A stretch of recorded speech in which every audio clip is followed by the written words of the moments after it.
के जो ये हथियार हैं वो हिजबुल्लाह के लड़ाकों से बरामद किए गए हैं और आईडीएफ की ओर से अब इसकी प्रदर्शनी लगाई गई है। ये प्रदर्शनी विशाल प्रदर्शनी है जिसमें अत्याधुनिक हथियार भी शामिल है। रिपोर्ट के जरिए आपको दिखाते हैं।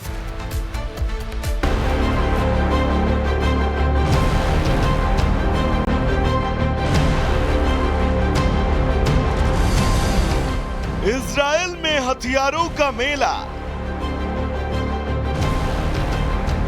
विश्व ने देखा तबाही का जखीरा। इजराइल के कब्जे में हिजबुल्लाह का हथियार,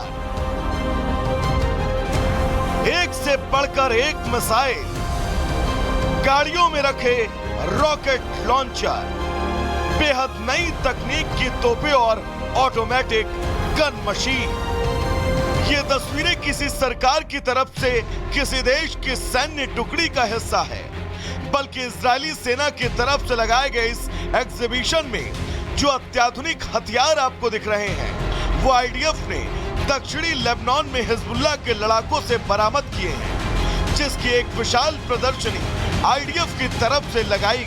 तस्वीरों में नजर जहां जहां तक जा रही है उसमें वो हथियार दिख रहे हैं जो किसी भी देश को दहलाने के लिए काफी हैं। आईडीएफ का दावा है कि इस जब्ती में हिजबुल्लाह से हथियारों के 85,170 अलग अलग आइटम पकड़े गए हैं, जिनमें 6,840 आरपीजी रॉकेट और एंटी टैंक मिसाइलें, 340 रूसी निर्मित कोर्नेट और उनके लॉन्चर, 9,000 विस्फोटक और ग्रेनेड, 2,250 बिना अनगाइडेड रॉकेट और मोर्टार, 2,700 असॉल्ट राइफलें, स्नाइपर्स राइफलों सहित 2,860 अन्य बंदूकें और 60 एंटी एयरक्राफ्ट मिसाइलें शामिल हैं।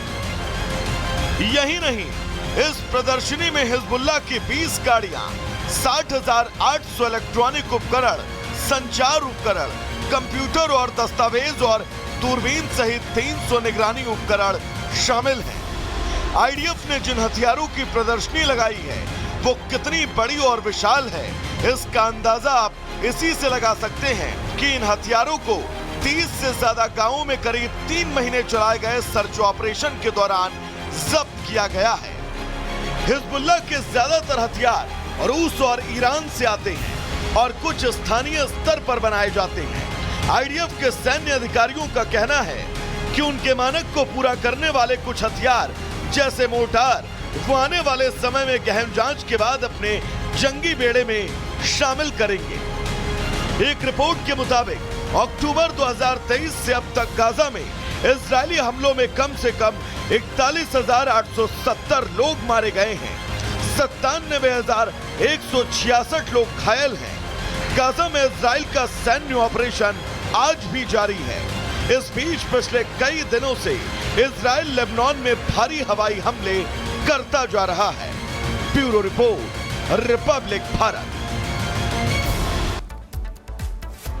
चलिए आगे बढ़ेंगे और बात कर लेते हैं पाकिस्तान की। पाकिस्तान से जुड़ी खबर आपको बता दें, दरअसल राजस्थान में भारत और पाकिस्तान का बॉर्डर है जिसके जरिए जो है पाकिस्तान का घुसपैठ कोशिश कर रहा था भारत में घुसने की, लेकिन इस कोशिश को नाकाम कर दिया है रितु बीएसएफ के जवानों ने। हालांकि बार बार रोकने की कोशिश की गई थी पाकिस्तानी घुसपैठियों को, लेकिन वो माना नहीं, जिसके बाद उसे ढेर किया।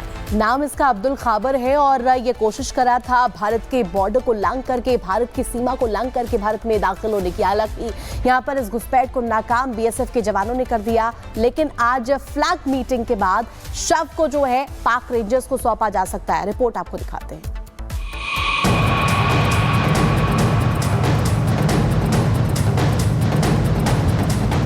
भारत में घुसपैठ करने जो भी आया वो वापस नहीं गया, चाहे वो बांग्लादेश का हो या फिर किसी और देश का घुसपैठिया।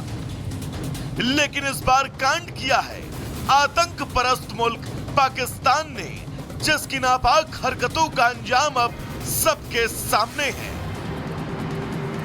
ये घटना राजस्थान के श्रीगंगानगर जिले की है, जहां सीमा सुरक्षा बल यानी बीएसएफ के जवानों ने एक पाकिस्तानी घुसपैठियों को भारत में एंट्री करते हुए मार गिराया। घुसपैठिया अब्दुल खाबर पाकिस्तान के मचंद तहसील का रहने वाला है। अब्दुल अंतर्राष्ट्रीय बॉर्डर पार करने की कोशिश कर रहा था।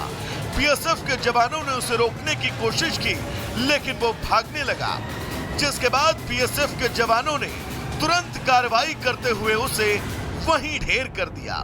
बीएसएफ की 2 बार पाकिस्तान रेंजर के साथ फ्लैग मीटिंग हो चुकी है, लेकिन पाकिस्तान ने अभी तक शव लेने पर सहमति नहीं जताई है।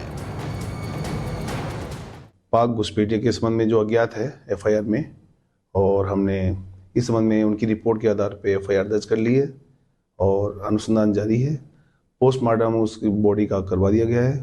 बीएसएफ अपनी जो कार्रवाई अभी कर रही है, जो भी फ्लैग मीटिंग है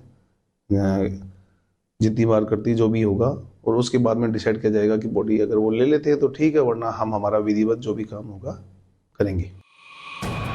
सवाल ये है कि आखिरकार पाकिस्तान अपने नागरिकों को क्यों घुसपैठ के लिए भेज रहा है।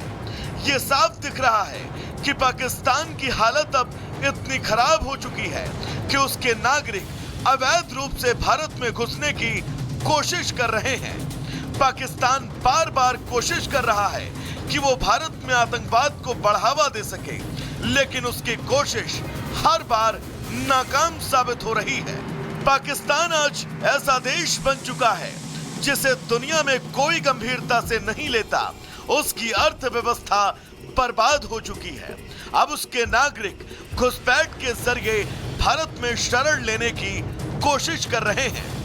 वैसे बीएसएफ का ये कदम एक बार फिर साबित करता है कि भारत की सीमाएं पूरी तरह सुरक्षित हैं। जवानों की तत्परता और साहस की वजह से ही आज हम अपने देश में सुरक्षित हैं। घुसपैठ रोकने के लिए बीएसएफ ने न केवल अपनी रणनीति मजबूत की, बल्कि आधुनिक तकनीकों का भी इस्तेमाल किया। ड्रोन, नाइट विजन कैमरा और हाईटेक सर्विलांस की मदद से बीएसएफ ने सीमा पर चौकसी बढ़ा दी है। Bureau report, Republic Bharat. और वही देखिए, हिमाचल प्रदेश से लेकर के जम्मू कश्मीर तक बर्फबारी लगातार जारी है, जिससे हाहाकार मचा हुआ है। शीत युद्ध की स्थिति बनी हुई है। और अगर बात करें हाईवे या फिर मुख्य मार्गों की, तमाम जो मुख्य मार्ग है वो बर्फ से पटे पड़े। पुनीता। बिल्कुल, देखिए ऋतु, ये जो तापमान है -डिग्री पहुंच चुका है। हालांकि भारी तादाद में जो टूरिस्ट हैं वो कश्मीर से लेकर हिमाचल प्रदेश में मौसम का लुत्फ उठाने के लिए पहुंच रहे हैं। भले ही टूरिस्टों के लिए मौसम सुहावना हो, लेकिन जो पहाड़ों पर लोग रह रहे हैं उनके लिए इस समय जो स्थिति है काफी कठिन बनी हुई है। रिपोर्ट देखिए।